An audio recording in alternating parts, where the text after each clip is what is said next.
Assalamualaikum warahmatullahi wabarakatuh. Halo semuanya, perkenalkan nama saya Alfi Rizky. Saya mahasiswa Politeknik Pembangunan Pertanian Medan.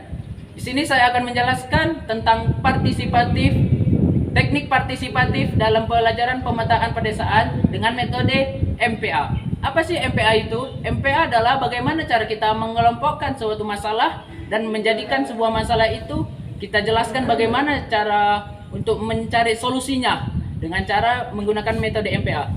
Selanjutnya mari kita next ke videonya. Assalamualaikum warahmatullahi wabarakatuh. Perkenalkan, nama saya Alfi Rizky. Saya dari siswa mahasiswa Politeknik Pembangunan Pertanian Medan. Saya di sini sebagai fasilitator untuk melakukan pemetaan di desa kita, yaitu Desa Kampung Durian. Jadi di sini saya menggunakan metode MPA. MPA itu adalah bagaimana cara kita mencari masalah yang ada di kampung ini, baru kita mengkategorikan masalahnya. Setelah itu kita prioritaskan masalah yang ada di kampung ini, barulah kita selesaikan masalah yang ada di sini. Selanjutnya saya akan bagi kertas kepada hadirin untuk bisa menulis masalah-masalah apa saja yang ada di kampung ini. Kalau sudah selesai tulisnya, harap ditempel di depannya.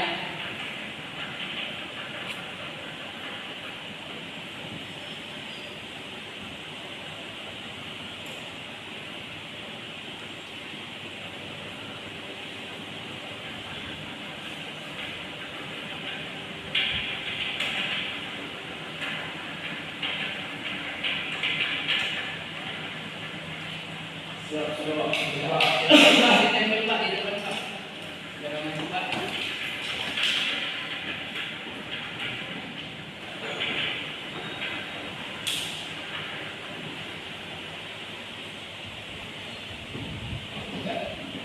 Terima kasih Pak.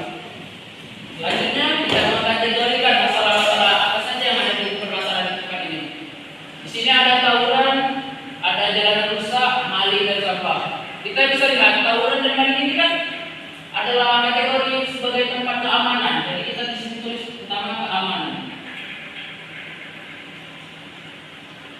Yang kedua adalah sampah. Dan sampah yang banyak dan jalan yang rusak itu bisa kita kategori sebagai fasilitas. Pertama, tawuran. Tawuran ini termasuk adalah keamanan.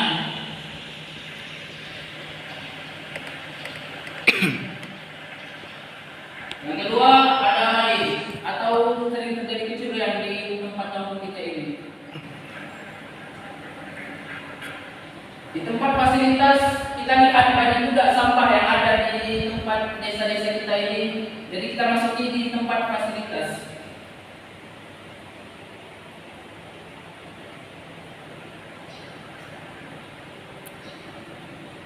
Yang terakhir adalah jalanan rusak.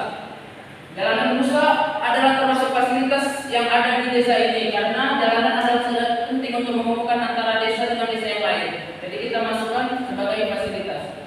Selanjutnya kita prioritaskan masalah yang paling utama di tempat kampung ini. Sebagaimana kita lihat, masalah yang paling besar adalah tawuran dan maling. Jadi kita prioritaskanlah yang pertama adalah maling atau pencurian.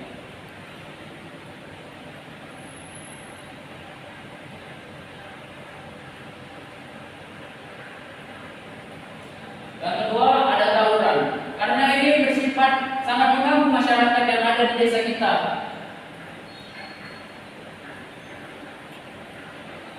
Yang ketiga adalah sampah. Sampah jika terlalu banyak menumpuk di tempat kita bisa menimbulkan masalah penyakit. Dan yang terakhir adalah jalanan rusak.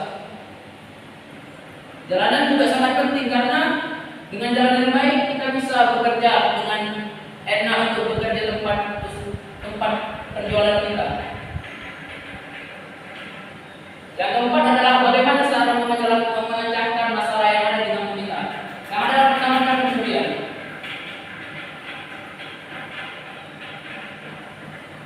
Pencurian bisa diatasi dengan cara bagaimana Pak?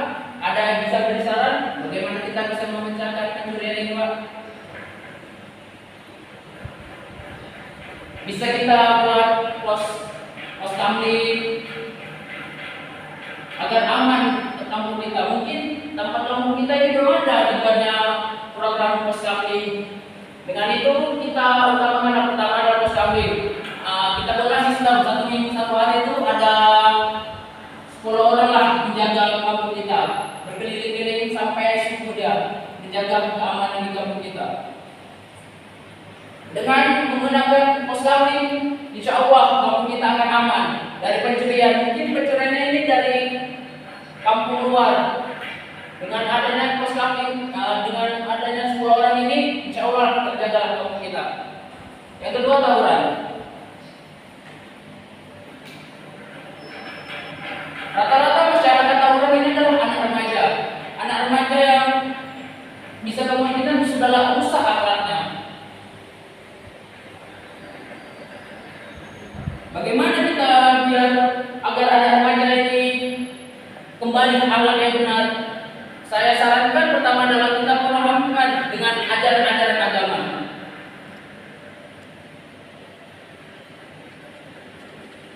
Jika seorang itu sudah paham dengan agama, maka tidak ada lagi terjadinya tawuran. Yang kedua adalah mencari waktu yang kosong, mengisi waktu kosong dengan cara yang baik.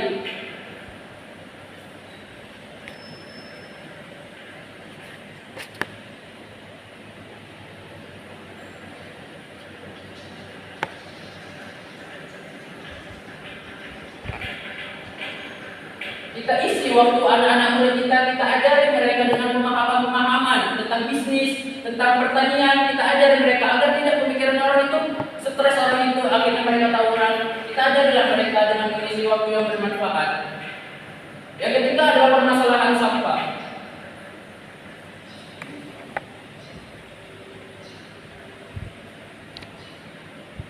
Saya lihat di kampung kita ini jarang tukang sampah masuk. Mungkin dengan cara kita menyewa atau membayar seorang tukang sampah yang ada di kampung, yang ada di perkotaan, agar bisa mengambil sampah-sampah kita yang ada di kampung kita ini. Kita lah kita sewa lah tukang sampahnya itu 1 orang bayar 50.000. Agar kampung kita ini bersih, tidak ada lagi yang membuang sampah di jalanan. Kalau kampung kita dikotor lagi karena nggak ada tempat buang sampah, nggak ada yang mungkin untuk sampah kita. Jadi kita buatlah 1 orang itu 50.000 untuk menyewa seorang tukang sampah agar bisa menguntit sampahnya setiap hari. Kita bayar 50.000 ini per bulan. Dan yang terakhir adalah jalanan. Mungkin jalanan ini agak sulit ya, karena jalanan ini kan menggunakan modal yang besar. Kita tidak mungkinlah kita iuran untuk membayar menyebutkan jalan. Dengan itu kita memberikan saran kepada kepala desa kita agar bisa mau memilah kepada pemerintah untuk membetulkan jalanan kita.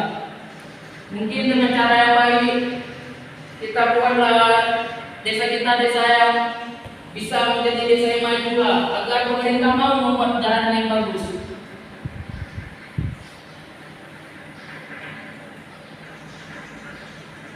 Mungkin inilah yang ada saya kasih pemecahan masalah yang ada di kampung kita.